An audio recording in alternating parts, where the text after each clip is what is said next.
தந்தை தாய் ஆவானும் சார்கதி இங்கு ஆவானும் அந்தமிலா என்ப நமக்கு ஆவானும் எந்த உயிர் தாமாகுவானும் சரணாகுவானும் அருள் கோணாகுவானும் சர்க்குர்.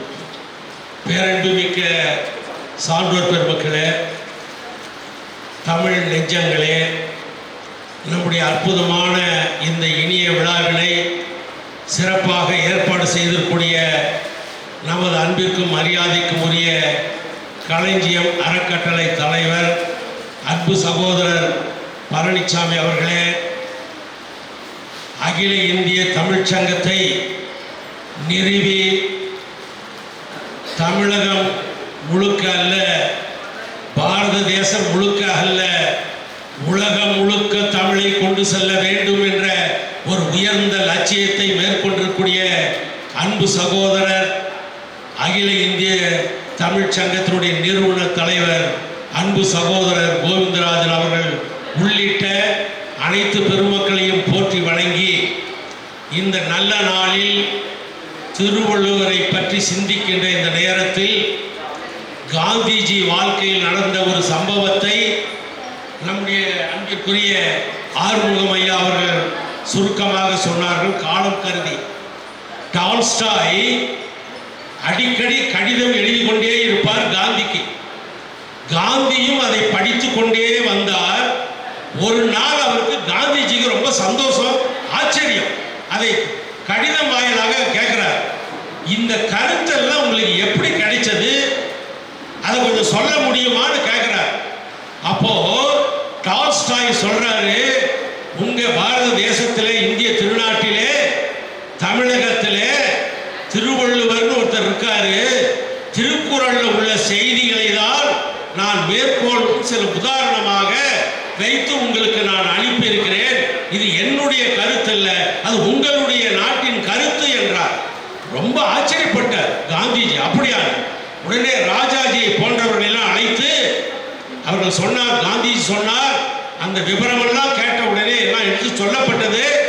காந்திஜி உங்களுக்கு எல்லாம் தெரியும், காந்திஜிக்கு நேரம் இல்லை.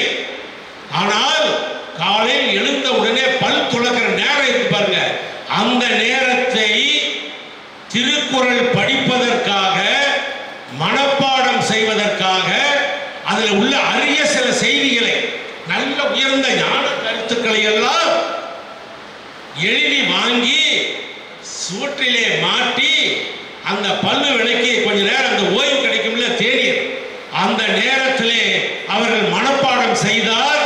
அப்பதான் சொல்றாராம், எனக்கு அடுத்த ஜென்மம் ஒன்று இருக்குமே, ஆனால் நான் தமிழ்நாட்டிலே பிறந்து தமிழை கற்று திருக்குறளை நான் மேற்கொள்ளுவேன். ஏன் கேட்டீங்கன்னா, அந்த காலத்தில் ஹரிச்சந்திர நாடகம் ஆயிரக்கணக்கான லட்சக்கணக்கான மக்கள் பார்த்தார்கள், கண்ணீர் வடித்தார்கள். ஆனா மகாத்மா காந்திஜி இளமையிலே சில கொள்கை லட்சியம் உடையவர். அந்த நாடகத்தை பார்த்த உடனே தீர்மானம் செய்தார், நான் போய் பேசுவது இல்லை என்ற கருத்தை மேற்கொண்ட காரணத்தினால் எதிர்காலத்திலே தேச விடுதலைக்கு பாடுபட்ட எத்தனையோ பெரியோர்கள். ஆனா காந்திஜி ஒருத்தர் தான் முதல்ல நிற்கிறார். நம்ம எல்லாரும் ஆத்மாக்கள், நல்ல ஆத்மா தான். ஆனால் மகாத்மா என்ற பெயர் காந்திஜிக்கு கிடைத்ததென்றால் அதிலே உள்ள சத்தியம், அது இங்க திருக்குறள்ல நிறைய இருக்கு. ஒரு சின்ன செய்தி சொல்லி நான் முடிச்சிருவேன், ஏன்னா மற்றவங்களும் பேசணும். இதுல என்ன ஒரு செய்தின்னா, இந்த நேரத்தில் விவசாயம் மறக்க முடியாது. இப்ப எல்லாருமே சொன்னாங்க, பொங்கலை போற்றுகிறார்கள், சூரிய பகவான் எல்லாம் சொல்றாங்கல்ல, உண்மை. ஆனால் சித்தர்கள், அருளாளர்கள் சொல்லுகிறார்கள், நிலம், நீர், நெருப்பு, காற்று, ஆகாயம், இது ஆர்டரா சொல்லணும், மாற்றி சொன்னாலும் தப்பு. நிலம், நீர், நெருப்பு, காற்று, ஆகாயம், இந்த ஐந்தையும் வழிபாடு செய்யக்கூடிய ஒரு ஒப்பற்ற திருநாடு தான் நம்முடைய இந்திய திருநாடு. அது திருக்குறளிலே பல இடங்களிலே இருக்கிறது என்பதை நான் நினைவுபடுத்தி, ஒரு விவசாயி வந்தார், செவிவழி செய்தி, திருவள்ளுவரை பார்க்க வந்தார். பார்த்தால், ஐயா நீங்க 1330, அது கூட அவனுக்கு சொல்ல தெரியல, 1000க்கு மேல எழுதியிருக்கிறீங்க, கேள்விப்பட்டேன். நான் ஒரே ஒரு குறளை மட்டும் நான் கடைபிடிக்கணும், ஒன்னு குறள்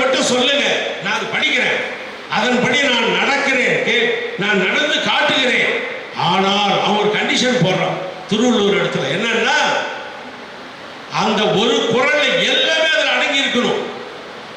பாப்பா ஓமது ஆள் தான் எனக்கு வேணும்னார் திருவள்ளுவர்.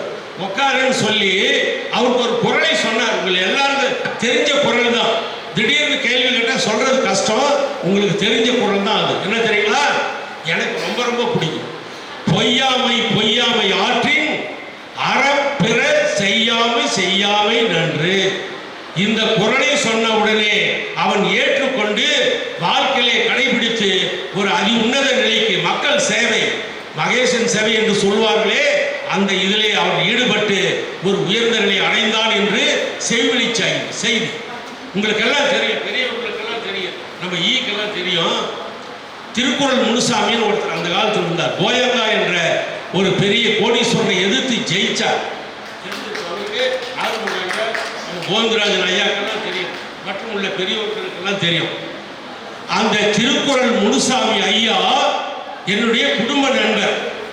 எங்க பெரியவர்களுக்கு ரொம்ப வேண்டியவர். இதுல என்ன வேடிக்கைன்னா, நான் சேலம், என்னுடைய மாமனார் ஊர் விழுப்புரம், ஒரு ரயில்வே துறை. நம்ம திருக்குறள் முனுசாமி அவர்களும் விழுப்புரம் தான். அவங்க முன்னோர்களும் ரயில்வே டிபார்ட்மெண்ட். எங்க மாமனார் வகையராவும் ஸ்டேஷன் மாஸ்டர், ஃபியூல் கீப்பர், இப்படி பல்வேறு தொழில அவங்க அந்த துறையில இருந்து பணியாற்றியவர்கள்.